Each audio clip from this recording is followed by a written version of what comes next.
Yes mga igalamay adlaw ka natong tanan no ug welcome diri sa atong panag-uban sa atong tulumanog tambayan sa Radyo Pilipinas. Anyways mga katambayan no tambay ta diri karon diri sa to ang mga hisgutan ano diri sa to ang palibot. Kamusta? Anyways mga katambayan no ato ang panahon karon no kay although ma-explain man ano sa base sa to ang mga weather reports ginapang akuan sa to ang tawagan ni sa to ang mga programs ninyo especially sa mag-una na ginadira mga katambayan no sa to ang usapang agrikultura kun asa isa sa mga importante nato nga ginapahibalo or gina-broadcast mga katambayan kaning atong weather report no. Well of course kuan man gud mga katambayan no. Kailangan din nato na siya ipahibalo no para maandam ang mga tao no, especially agriculture siya nga program, and then kinahanglan sa mga mahibaw-an sa mga mag-uuma kung unsa ang lakat sa panahon especially during the daytime mga igal no kun asa nadira ang pagpananom no, and apila po na dira mga katambayan no ang ato ang kuan kanang ginatawag nato nga kuan pod no forecast no wata kabalo pasko gabi katong gabi mga igal no nga ni ulan pero dili ni siya dugay do nato sa La Nina season pero init gyapon ang panahon no tingala ta ano asang inita mas panahon karon mga kuan ay takna well mo na isa sa mga kuan karon no yun na climate change daw isa na sa mga factors no nanay pagbago sa to ang klima din hino especially the trough winds nga nagakuan sa to magpabalina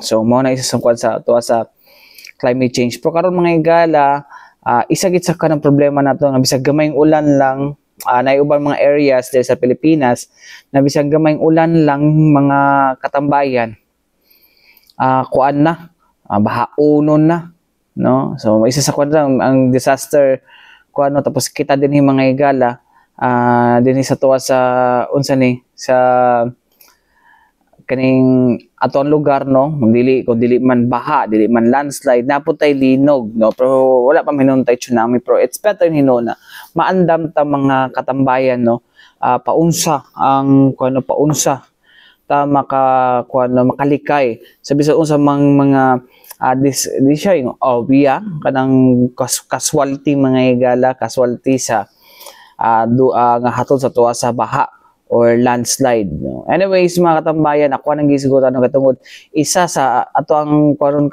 no ako nang gibanggit ako nang gibanggit because gusto nato no hisgutan no kaning disaster resiliency mga igala din sa to lugar no nga di lang ta dapat di lang ta dapat nga kanang puro rescue lang kumbaga dili lang ta reactive kumbaga ba no dapat maging proactive pud ta no sa ubang mga butang. Anyways mga katambayan dito maglangan no ato ang paminawon no para sa maong hisgutanan ato ang paminawon no ang regional director sa Office of the Civil Defense Region 11 no nga si Sir Ednar Dayang Hirang. Paminahon nato siya. Remember ang padulong sa Toril katong sa lugar na never gibaha ang mga balay, gibaha. At sa lugar na gali bago kana. So ang atong mabtik kayo si Colonel Balorad conduct tayo siya joint investigation with DPWH. Unsay findings? Findings ha? Una, ang creek inani kadako gibutangag project dike ni gamay ang creek. Unang ang tubig dali lang overflow. Second findings, gabyon ang gigamit. Gamit ang gabyon. Ang mga gap node, ang mga basura nipilit sa alambre. Ang tubig nga niya sa mga balay sa mga tao, hours and hours bago nibalik sa day. So, design problem. Another, ang mga subdivision na nahimo na ang mga drainage nila dili konektado sa city drainage o sa national drainage. No? And that is what happened also in Metro Manila. One of the findings dito, katong di ba nagbaha bagulak, ang mga projects di ay dito naghihimo, dili connected. So, papa, dili mo subay. So, tako yun nga problema ang flooding. That's why nagtawag yun ko og dialogue. Kailangan isgutan na. Dili pwedeng reactive lang na. We have to be proactive going towards, ang ingon ako sa mga mayor, mag-propose mo project, dili itong igo-igo ra sa inyong termino. Kung pwede 25 years ang inyong i-propose. Ang inyo ng apo ang mayor, mag-implement ana. What is important, ma-identify na unsa ang solusyon sa problem para ang gobyerno makahinay-hinay na o aginod pag-implement sa project. Dili itong, okay na, 100 meters, okay na na. Pagbaha, gibungkag lang yapon sa tubig, 100 meters na. Oh. So, there is really a lot of dialogue with it. That's why, ang giingon ako sa akong staff, dili ni kausara dialogue, ha? Dialogue series ni. Humana ang regional, mag-atomig province, si Governor Ubahid, i-call na niya. Yung RD, sige, ako yung mo sponsor. Dialogue punta sa Del Norte, up to municipal level. Ang mayor sa Mawab, mayor sa Pantukan, 3 mayors na ako nakaistorya. They will spend for it. Barangay level na dialogue, hisgutan tanan ang pagbaha para makapropose sila og mga solutions na ma-prevent o ma-mitigate ang pagbaha. Pero prior ba ani sir sa pag-implement sa maong nga projects, wala ba consultation? Correct. Wapo kayo na po tanan nimo. Ako, kapitan ko 8 years, sa province ko 6 years, 14 years ko sa LGU. Ang kanunay ma-experience na mo, sir, mag-final inspection na ta. Ha? Nada tayo project. Low kayo yun ang LGU. No? Ang best practice na kita nako Matanaw. Ang mayor sa Matanaw, tungod na yana, naghimo siya og ordinansya. Tanang infrastructure sa Matanaw, magsugod pa lang sa pagplanning, apil ng munisipyo. During the dialogue, nagreklamo ang Padada. Mayor sa Padada, didiskurso dito. Ingon si Mayor sa Padada, ang among highway, gwapo kayo. Gwapo na ang highway nila. Elevated, lapad. Pero pag ulan, ang among poblasyon nahimong sapa. Why? Ang highway nahimong dam. That's really national, local coordination, dako patag challenge. But our agencies now are responding. No? Precisely na natay mga TWG ginahimo o kining Bagong Pilipinas. I was listening to the Bagong Pilipinas yesterday. One day ni, muranig ilkat, whole of nation of whole of government approach. Nga tanang ahensya mag-usa pag-implementar. 1 year na ang Bagong Pilipinas. Ang next phase day ani, magbutang og municipal government center nga tanang ahensya na diha. Kay dili man kung magkambyo din ang opisyal, wala na siya Bagong Pilipinas, lahi na po. Pero karon himo ni siyang physical infrastructure sa kada lungsod nga ang tanang local o national agencies na adiha para mga tao isa ra ka area ang atuan. I-announce na ni Presidente ang government center nga naatanan ang local o national. So hopefully kana nga system kining Bagong Pilipinas system which I think started with sa ILCA ang concept na whole of nation, whole of government approach. Karon gi-apply lang sa governance, no? Ginahimo naman ni sa ubang mga LGU good kining kanang ilang mga community outreach ana, di ba? But this time it is national program. 60 pa ka probinsya ang ilang ato. Naka-ato na sila sa more than 21 provinces. Lastly sir, are we suggesting na sa atong mga lawmakers nga magmugna sila o balaod nga i-require nga appeal ang OCD ang disaster sa bitaw sa pag-formulate ng mga projects o pag-implement? Actually, LGU good importante. Nga mag-conceptualize pa lang. Ato na nilang kapitan, sa boto ng mayor na mauna himoon. Para ang project interconnected sa project po sa barangay. Project po sa munisipyo. Dili itong ang barangay, maghimo ka o galingon niya project. Ang munisipyo maghimo, ang national maghimo, or topsy-turvy. So we need really to coordinate everything. Harmonize all governance nga system nato. Kay natay national na local. Napay private. Nga maghimo po iya. Di ba? Just like nahitabo sa Masara. Nga naman ang mining company nagbutang po terminal.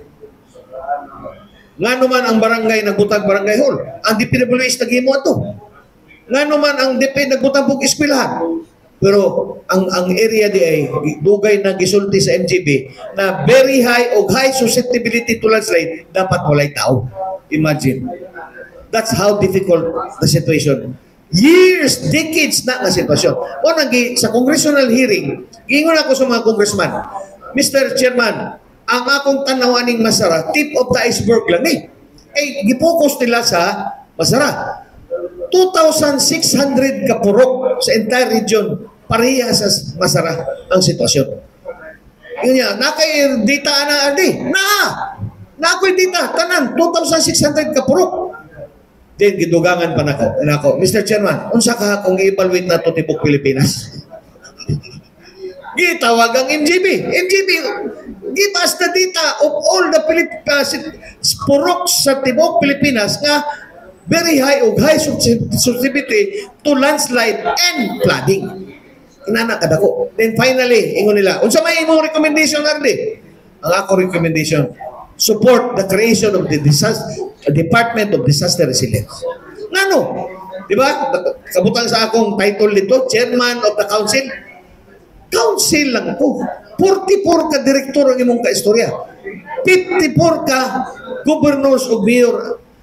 6 ka governor, 5 ka governor, 48 ka, 1 city mayor, highly urbanized, o municipal mayors ay mga istorya. Imagine, different plans, different directions, and addressing a very difficult problem of disaster. That's why I am really pushing to support the Department of Disaster Resilience. Thank you, sir. Let's listen from Jason Amisola ng PTV Davao. Go ahead, sir. Yes, good morning po, RD. Related pa din po sa ating calamities, no? With regards to our environmental laws po, yung isa sa ating nakikita is strengthening our environmental laws. On the part of OCD, RD, may mga coordination na ba tayo sa mga lawmakers or sa LGUs po ba for them to strengthen such environmental laws at saka ma-penalize and mas ma-aware yung public regarding such? In fact, gahapon, I was in Bagong Pilipinas, but si Lenny, my assistant, was with the coordination meeting para pag-implement niya na environmental laws. However, naidako nga problem. Ang environmental problem, di ay, ang kaning mga illegal logging, mga na, tuwa sa Picas region.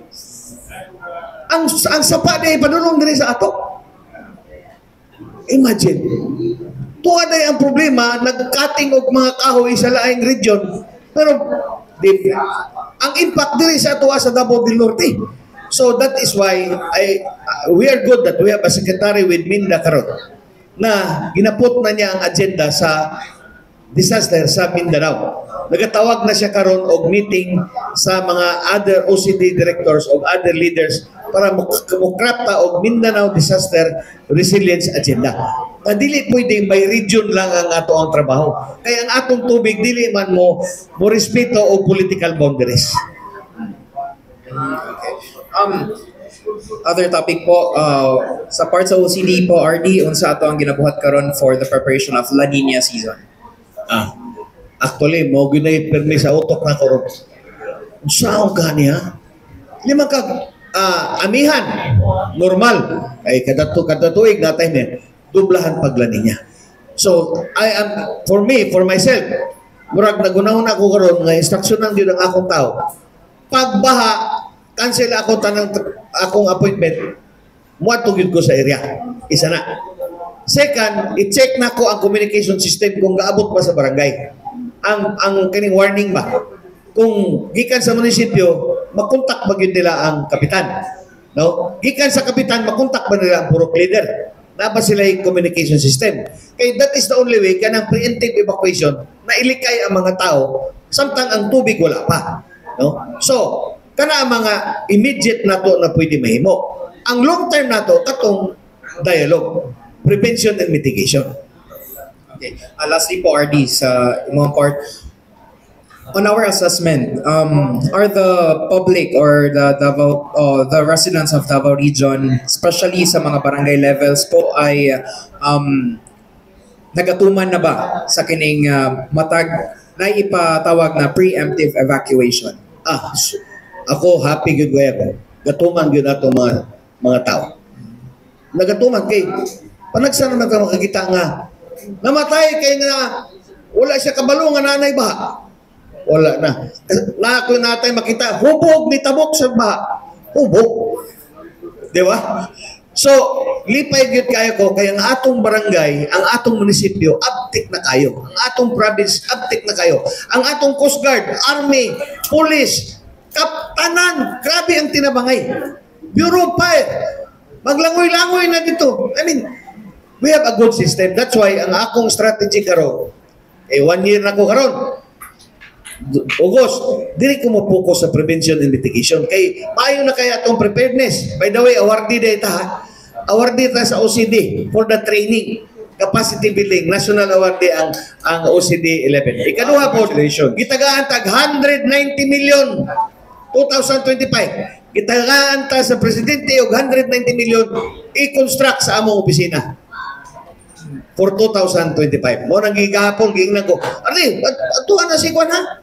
Kay Bisaya man tong among assistant secretary. Atuan ang DPWH. Imuan na ninyong program report, no? So, I think sa imong question, yes, we are already good sa preparedness, response, and rehab recovery. Kwarta rin agad dito, but we are weak in prevention and mitigation. Mo nang diri ko mag-focus. Ang ako mga sakop, update naman kayo sila, training, update naman kayo sila. Wala'y nag-atiman nila sa prevention and mitigation. Ako as RD, personally, man akong atiman. Asa mag-reconstruct RD katong sa office or Dili ko sa opisina? Oo. Mag-imo ba ko? Asa to chart? Sa Regional Government Center na may 1 hectare gihatag para sa OCD. Oh. Sugdan na there. Sugdan na ang construction 2025. First quarter. Yes, oh. Kaya padali-dali gani ko at na ako ang director sa DPWH para mo ng programa po. So, mo itong mga katambayan, no? Ang pahayag ni Sir Ednar Dayang Hirang, no? Dagan-dagan to siya mga kuan, no? Mga plans, especially dapat planuhon yun, no? Dapat maging proactive na, no? Dili lang kay kuan lang, no? Igo lang mo responde kung nanay panahon, or doon nanay panahon, no? Or kanang nanay kanang igo nga katalagman. Samtang wala pa, dapat i-mitigate na gina siya, no, nga mga problema. And then 5 million, hopefully, ang mga drills na ginapabuhat o ginabuhat sa ato ang kuan, Office of the Civil Defense, no, kuan na siya, makahatag siya og kaalam or maandam ta, no, sa bisan unsa mang muigo na kaning kalamidad dinhi sa tua sa Davao region. Anyways, mga katambayan, balik kita man lang sa mga importante pa hinumdum ni ato si Bianan.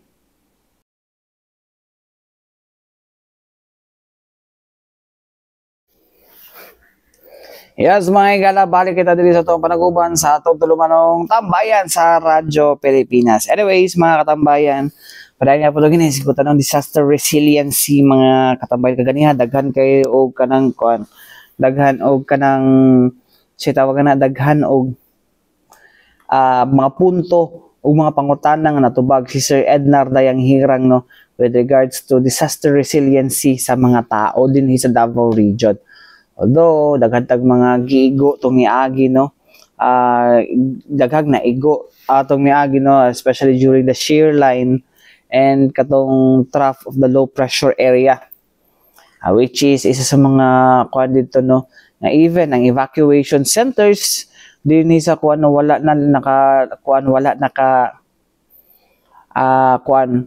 nakalampas, no. Pag ito bagyo gani, no, samo bagyo na siguro to, no.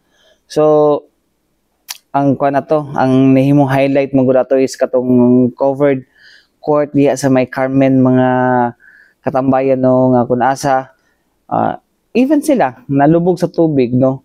Doon pa ganito sa kuan gani, mag-elevated pa ganito siya gani nga kuan kaning evacuation kuan, no, area sa maong kuan, no. So moto last time, I think last February, mga igala, nagpatawag si kuan, no, nagpatawag si Pangulong Ferdinand R. Marcos Jr. sa mga kuan, no, official, no, nag-briefing sila dinhi.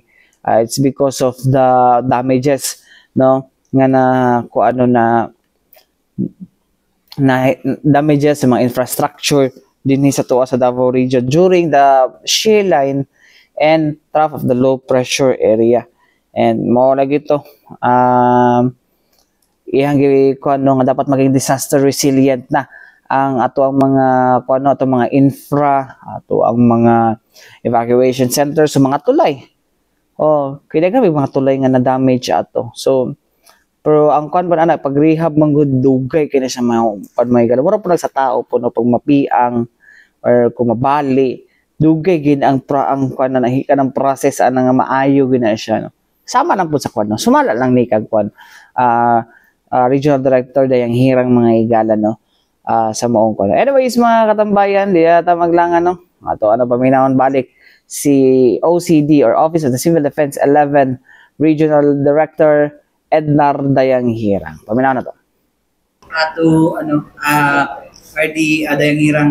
Sir, last February may kautusan na ibinaba si Pangulong Marcos with regards to the evacuation areas after nung nangyari dun sa Carmen during the trough and parang shear line. Kumusta na po yung order na yun coming from the President? What do you mean evacuation areas? Magpagawa ng evacuation areas na resilient, for disaster resilient. Yeah. Actually, karamihan ng mga munisipyo may evacuation centers na. Most of our municipalities. Pero yung lessons learned natin sa shear line and trap, ganito. Malaki kasi masyado yung evacuation center. Yung design ng DPWH. At malayo. Kasi malaki, walang lupa na available sa center. Usually, ang evacuation center layo. Kilometers away from the center. Kaya ngayon, ang OCD gumagawa na ng municipal level evacuation center. No? Na nandyan lang mismo sa malapit. Second, isa sa mga learnings natin, ang mga tao hindi nag-evacuate tungod kay ang hayop nila, hindi nila maiwan. So part na yan ngayon ng system natin na ang LGUs are required to identify areas kung saan ilalagay yung mga ganados na ginatawag o hayop ng mga tao na dadali nila para pag-evacuate kasama ang mga hayop nila. Of course, lahat ng mga municipalities na walang evacuation center, we are receiving proposals para mapunduhan natin for the next year. How about yung proposal po ng Pangulo na materialize ba yun o na-implement ba? Yung gusto niya na magkaroon ng disaster resilient na mga evacuation centers? Yeah, precisely. Kasi when you mention disaster resilient, ibig sabihin niya design. Baguhin ang design. Kasi yung evacuation centers natin, hindi manasira. Hindi, kulang, dagdagan at ang strategy gawain mas maliit. Kasi nga, yung malalaking evacuation center malayo sa sentro. So, nahirapan ng mga tao mag-transfer. So, ang OCD ngayon, nag-design ng bago na maliliit para sa succeeding years. No? Yung shear line natin, January, February. Alam mo naman ang budgeting ng government year after. How about dun sa mga nasira ng mga bridges, sir? Do you have updates coming from the DPWH since isa rin kayo sa nagko-coordinate for the rehabilitation of these bridges na nasira ng shear lines? Marami nang naayos, no? Through the QRF. Yung QRF kasi Quick Response Fund ng OCD na binibigay sa DPWH. Agad-agad magastos nila yan, no? So, yung kagaya ng sa Mati, yung ang tawag doon, yung road na nag-collapse. QRF ang ginastos doon. Yung kilometer 74 sa Mawap, no, na nag-collapse rin. QRF, pati yung other bridges. So, QRF yun. Ang ginapasok natin sa rehabilitation plan, yung hindi kaya ng QRF, kasama doon yun sa 23.7 billion. Na-propose for next year. Succeeding years, hindi kaya ng isang taon lang yan. Ang ating suggestion sa President, multi-year funding. Hindi kaya ng isang taon lang yan. 23.7. Imagine, 20 billion lang ang pera ng National Disaster Fund. Then, in Davao Region alone, 3 probinsya lang, 23 na. How about yung mga El Nino na nangyari, mga sunog, mga bulkan na pumutok sa other regions? Paghati-hatian pa yan. So, yan ang realities natin. That's why ako as the regional director of Davao, binabago ko yung strategy ko. Hindi para sira, dapat ayusin na natin. Gagawa natin ang paraan. Ano ito? Yung prevention and mitigation. And yung first ever dialogue mangyari sa buong Philippines sa OCD, nangyari sa Davao last July 10 and 11. Almost 1,000 proposed projects ang nakalap natin. Para magawa na yung mga dikes na yan, para yung pagbaha, hindi yung tubig, hindi mag-adto, dili mo adto sa mga tao, dili mo adto sa mga farms. So that is the purpose of the dialogue. Nasa lang sir, yung design ba is nasunod ba? Yung design for the bridges na i-rehab. Okay. Kung design ng pag-usapan, ang policy ng OCD, build back better. Kung ano yung ngayon na design, dapat i-improve mo the next time. So yun ang role namin to coordinate with DPWH na mas maganda ang dapat. For example, bigyan kita ng example. Carmen. Di ba? Ang Carmen, hindi magihan. Why? Nakita mo yung island, katong island sa Carmen, nahimong dam. Sa right side sa Carmen going to Davao, puno ng tubig. Sa left side, wala na yung tubig.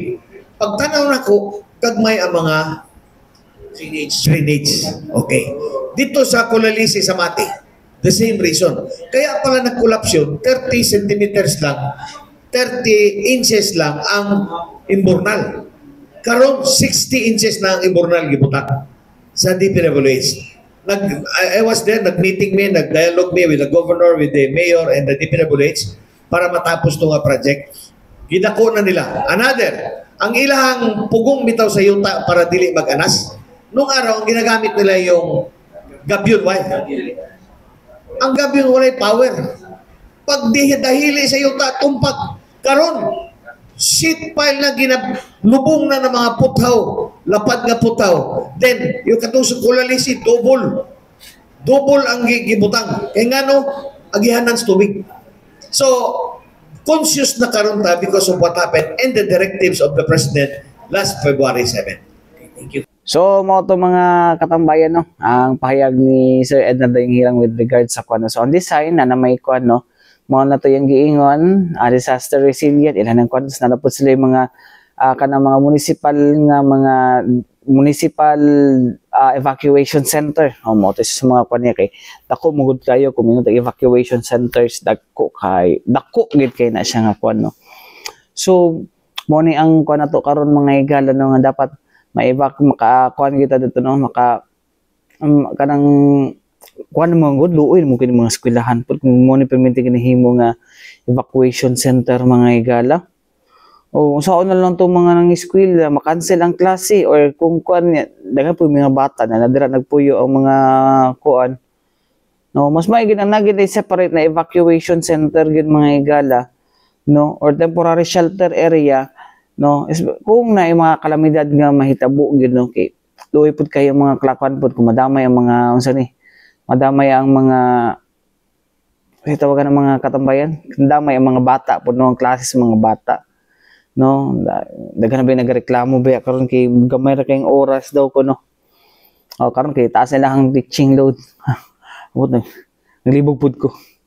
Anyways mga tambayan, mo ka na naglangkob sa to ang panaguban karong adlaw hangtod sunod pohon dinhi sa tulumanong tambayan sa Radyo Pilipinas sa ngalan sa Tibok Pwersa sa DXRP Radyo Pilipinas. Ako yung nakauban Armando Felipe. Salamat, maayong adlaw.